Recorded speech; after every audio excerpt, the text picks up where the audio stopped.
Hello faithful viewers and welcome back to another review. This time we're looking at the 10th Doctor's sonic screwdriver. But before we look at the screwdriver itself, first and foremost as always we'll take a look at the packaging. So let's get that off to the side.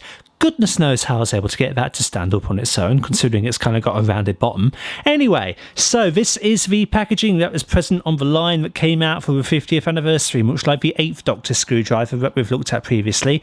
The 10th Doctor's isn't a lot different. You can see David Tennant on the bottom there, it says 10th Doctor 2005 to 2010, electronic 10th Doctor sonic screwdriver with lights and sound effects by character options, clear carded front, nothing on the side, and then you've got other screwdrivers from the range on the back there, including River Songs, character options again, and some more legal gif gaff goff.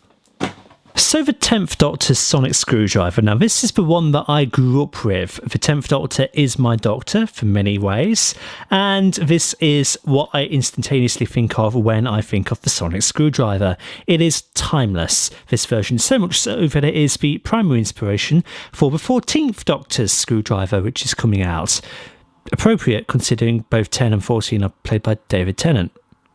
This design is formidable. You've got the blue LED emitter right there at the tip, and then you've kind of got this design which looks not unlike a Dalek gun. It's not meant to be, of course, but there are some striking similarities there. So it's basically silver, and then you've got cutaways there with a tube running through the centre. And then you've got the coral kind of hand grip thing going on here. I love this cracked effect which is going throughout the body. It's very nicely textured as well, very nice feel to it. And the thing that sets this apart from the 9th Doctor screwdriver, which to all intents and purposes is the same thing, is that 9's doesn't have this cracked effect going. It's just this sheen of cream that goes along it. It's a solid, it has no texture to it, whilst 10's does. And I like this. It really stands it apart from 9's, and it makes 10's just that bit better. He's got two buttons here, one for the screwdriver when it's extended and one for when it is closed, as you see it right now, which is a bit inaccurate to the actual prop, considering that the button in question was on the slider right here. So whenever Tennant would use it, he'd be pressing there rather than on two different locations depending on how the screwdriver is orientated. And of course you've got the slider cutaway there. The hand grip kind of narrows toward the end, and then you've got the black cap which bottoms out the screwdriver. Now, something that this screwdriver originally had was a detachable bottom, and this was a holdover from the original release of this screwdriver, which came with a psychic paper prop in which you could actually use it as a notepad and scribble, because the original screwdriver here had two different end caps. It had a standard pen, and then it had kind of like an invisible ink kind of pen to it as well. And strangely, this specific screwdriver also had the removable end, but it didn't have any pen.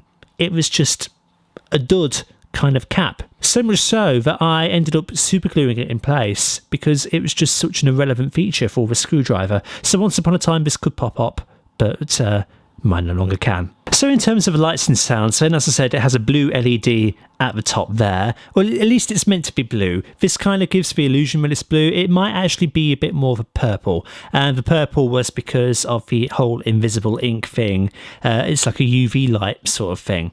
So in closed position, you use this lower button and you've got two sound effects. The first being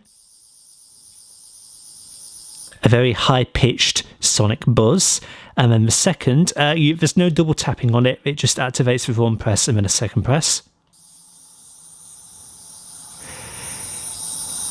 Now, it's very hard to hear any difference, but with that second one, you've kind of got this undertone of a rising and falling sound. It's a bit similar, I suppose, to the TARDIS time rotor. If I do an ASMR and hold this up to the mic, you should be able to hear this better.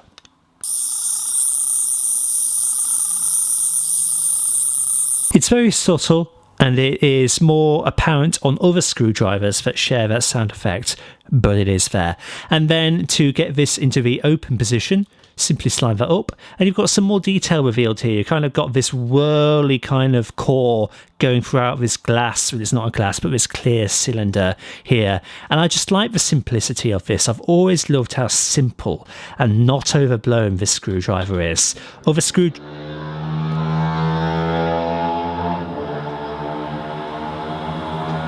Other screwdrivers can go a bit OTT with their extra features. This is a simple push and pull kind of thing going on here. And then there's no difference in sound effects for this top button. First basic one, and then the second with the whirl.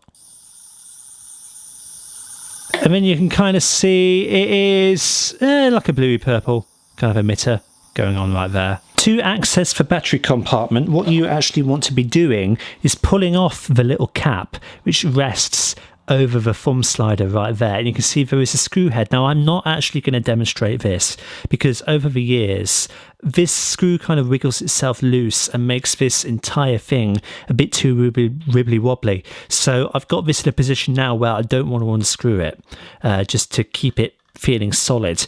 But once you unscrew that, then you can lift this entire section out.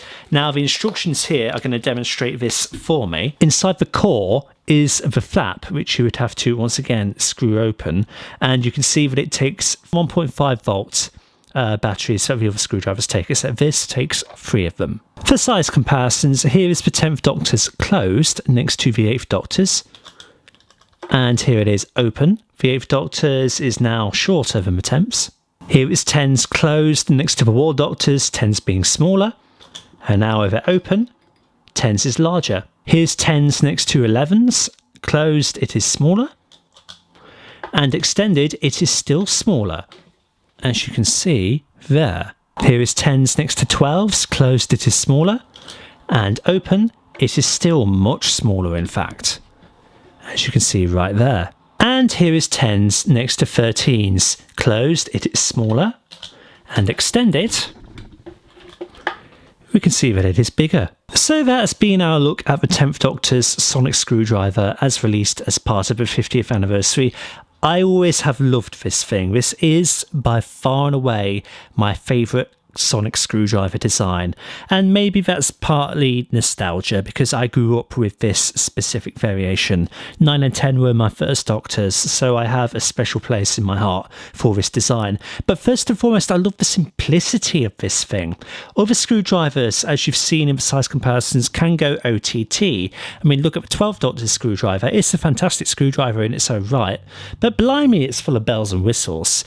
This is so simplistic, and even in New Who they have not been any more near simplistic since this thing. 11's it was always oversized and with the ridiculous claws. 12's is completely balmy. 13's is weirdly shaped, and 14's is a hybrid of all of them. And you know, it's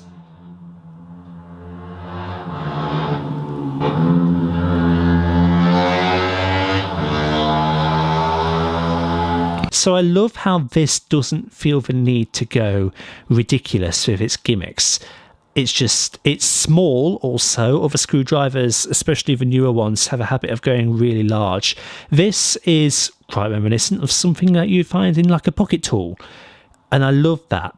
I love this thing. It's not the most stable feeling screwdriver because of the hollowness of it and that. It feels a bit rickety. And I wish that there would be like a re-release of this where, number one, they would fix this button thing, because I would prefer to have a single button on that which could activate any way up that it goes. And it's because of that, this feels a bit, you know, wobbly there. That kept falling off, so I had to glue it in place. So it's not without its issues, but it is still timeless in its own right. So absolutely do pick yourself up a sonic screwdriver from the 10th Doctor or the 9th Doctor, because again there isn't a lot of difference. It's mainly just the texture thing here. Now I think this colorization is the best colorization. I know 10's also had variations where the handle here is more yellow and there is one that was like this greeny blue.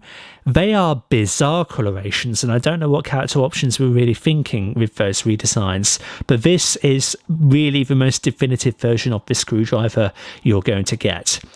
So certainly seek this one out, or earlier ones to this, if you care about the colorization and want it more accurate to how it was in the show. This one or earlier ones, so 9's or earlier 10 releases. They're out there.